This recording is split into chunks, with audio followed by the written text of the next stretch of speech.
Yeah, I'm a little scared of being cut open. Yeah, it is scary. Like and subscribe right now, or this spider will crawl on your face when you're sleeping. My 600-Pound Life is an American reality television series that has aired on TLC television since 2012. Each episode follows a year in the life of morbidly obese individuals who usually begin the episode weighing at least 600 pounds or 270 kilograms. It moves around the weight loss journey of people guided by Dr. Now. These are people at major life risk due to their extreme obesity. All of this does sound inspiring, but some of the patients can be mulish and unyielding. Though Dr. Now, being who is the best in the business and is known for providing the best solution for his patient, however, practically every person who sought for weight loss had difficulty adhering to their diet limits due to their utterly awful eating habits and find it difficult saying no to food. Here are some of the guests who could not say no to food. Nikki Webster. Nikki was initially featured on My 600-Pound Life when she reached a staggering 650-pound weight. She was having problems with simple tasks like showering and housekeeping. She struggled with her weight since she was a child and was always dieting, but as soon as she stopped dieting, she gained the weight back. She would wake up and be fatigued from trekking down the stairs and cramming herself into the shower space. She knew she had a severe eating addiction and that her life was in jeopardy when she was 33 years old. It all started when her parents let her eat whatever she wanted and didn't intervene. They even sent food plates to her room. Nikki was aware that many doctors would be unable to assist her owing to her size, so she traveled to Houston to visit Dr. Nowzaradan, aka Dr. Now. He placed her on a regimen to lose 50 pounds in order for the surgery to be approved. Nikki adhered to the diet to the letter and was eventually approved for gastric bypass surgery. She had a new diet and did a lot of workouts following a course of physiotherapy, and she was able to shed considerable weight. She found a guy, fell in love with him, and married him. Her current weight is 235 pounds, and she lives a healthy lifestyle. Amber Rachdi. Amber Rachdi was 23 years old and weighed 657 pounds when she got on the show. She begins the show by sharing her story of being overweight since childhood, 160 pounds at the age of 5, dealing with significant anxiety and utilizing food as a coping strategy. She described the anticipation she feels before a meal mixture of depression and sadness. She lives with her parents, on whom she relies to make ends meet. Despite her partner Rowdy's best efforts, he can't help but enable her when it comes to their grocery shopping habits. As a result, Amber is filled with remorse, believing that she has failed both her parents and her boyfriend. Her body is becoming unable to hold her weight as a result of her anxiousness. She can't stand for more than 30 minutes at a time, so she has to rely on a wheelchair or a motorized scooter to move around. She felt like a horrible, ugly monster who, according to many doctors, wouldn't live to be 30 unless she made some drastic adjustments. So, when she could no longer take care of herself, she moved from her rented apartment to live with her parents. Unfortunately, her parents only made things worse by enabling her to eat too much food. Her daily diet consisted of 4 large meals with a heap of candy in between. She had been fighting her own body. Amber stated on the show that she began gaining weight when she was 4 years old, but that the physical wouldn't matter until she addressed her mental concerns. As she admitted, she ate even when she was full. Amber went to meet Dr. Nowzaradan after a stressful flight to evaluate her eligibility for gastric bypass surgery, the first significant step in her transformation. Fortunately, she started losing weight rapidly and fully abandoned her prior behaviors after joining the program. Dr. Now gave Amber the go-ahead for surgery after she lost 17 pounds. Amber moved out of her parents' house after the surgery and strove to reclaim her health and independence. She ultimately gained the ability to walk longer distances and drive herself around, both of which she had been unable to do for years. She also started going to therapy, where she works with her therapist to identify triggers and try out different anxiety coping methods. Amber has shed 257 pounds at the end of the year and showed no signs of slowing down.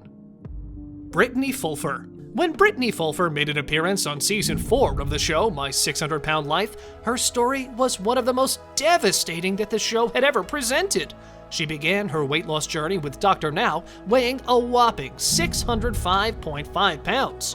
Many viewers were heartbroken when Brittany revealed on the show that the mere thought of living in her body was giving her excruciating anguish and misery. It hurt her to even look in the mirror, she acknowledged. Brittany Fulfer's narrative, on the other hand, is both painful and uplifting. Brittany admitted that on her worst day, she ate more than 35,000 calories. It was difficult for Brittany to lose weight since she had thyroid cancer and immune system issues. This diagnosis, which she received when she was 19 years old, impacted the process of reducing weight even more. But Fulfer shed an astonishing 240 pounds with the help of Dr. Now and a rigorous regimen, and then lost an additional 93 pounds in a follow-up episode. Her weight had dropped to 272 pounds. Brittany mentioned in the follow-up episode that after losing a significant amount of weight, she and her husband discussed the prospect of trying for a child. Following her weight loss, Brittany began spending a lot of time outside. She shared photographs of herself shooting guns on social media. Even after her stint on the show ended in 2016, she continued to publish updates of her body on social media. Brittany has had one of the most challenging journeys among the participants on My 600 Pound Life, as she fought depression, which raises the odds of relapsing to bad eating habits. Sean Milliken. Sean, who was born in Cameron Park, California, was 26 years old at the time and had struggled with obesity to the point where urinating in a pail at the foot of his bed was extremely difficult, if not impossible for him. As he told the audience that, quote, "Every day, I have to wake up and face the reality of what my life has become. I can get up, but I can only walk a few steps." Sean Milliken weighed almost 900 pounds when he first appeared on the show, and he is still the largest person I've ever seen on My 600 Pound Life. Sean's weight gain was prompted by his relationship with his father. Sean's mother reveals on the episode that she would feed him to make him feel better about his father's relationship. She said during her appearance on the show that, "I probably overcompensated in a lot of ways. I couldn't go to the store without bringing him home a treat." Renee herself also struggled with overeating. "I have an eating disorder myself, and it's hard to fix in someone else what's wrong with you." Sean's parents split up when he was 10 years old. He weighed more than 150 pounds at that time. Sean revealed on My 600 Pound Life, "I felt like it was my fault. I felt like my family had fallen apart because of me. So I kept going to food to deal with those feelings. I would get out of school and my mom would be at work, so I would just come home and go straight to the fridge. I'd eat everything and anything I could get my hands on." Sean's weight varied a lot during his time on the show, peaking at a stunning 1,003 pounds at one point during his weight reduction quest. He had shed a little over 400 pounds from his starting weight. Renee continued to feed him unhealthy foods against Dr. Now's orders, causing Sean to regain all the weight he had lost, and his journey was thrown into disarray when Renee died of kidney failure in 2017. Despite the devastation caused by his mother's death, Sean appeared to be on the right track, and he became emotional as he expressed his fears that he wouldn't live past 30 if he didn't get his weight under control. Sadly, it happened in February 2019 when Sean was sent to the hospital for treatment of an infection, and he died at the age of 29. Holly Hager.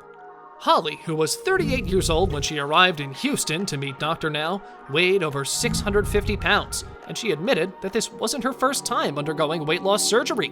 The Georgia native had been attempting to lose weight for a long time and had decided to get her stomach stapled after her marriage ended in her early 30s. And she suffered as a result of the assault that had a big impact on her weight later in life. Holly weighed 658 pounds when she met Dr. Now, and she suffered a lot for the first 5 months in Houston. She promptly started to have problems with Dr. Now's diet, admitting she was having a hard time both following it and not lying about it. Her fiancé, Ray, had to do basic everyday chores for Holly after she ate enough for 3 or 4 people, according to him, and the close-ups of her eating were ridiculous and horrible. Back at home, Ray would prepare her breakfast with additional eggs, sausage, and a side of biscuits and gravy for the second breakfast, and then they would go out to grab fast food, and Holly would be eating a chicken basket with gravy a few minutes later. She finished the day with 2 soft pretzel sticks with queso and onion rings, as well as 2 dinners. But she grew adamant about losing enough weight to be considered for the weight loss surgery. She had lost the needed weight by the 7th month and was on her way to have the surgery she desired. Holly was down to 418 pounds at the end of her episode, having lost a total of 240 pounds. That's all for today's viewers about guests who can't say no to food from My 600-Pound Life. Thanks for watching, and if you liked the video, leave a comment below and rub the like button hard. Last but not least, don't forget to hit the bell icon and subscribe to our channel for our latest videos.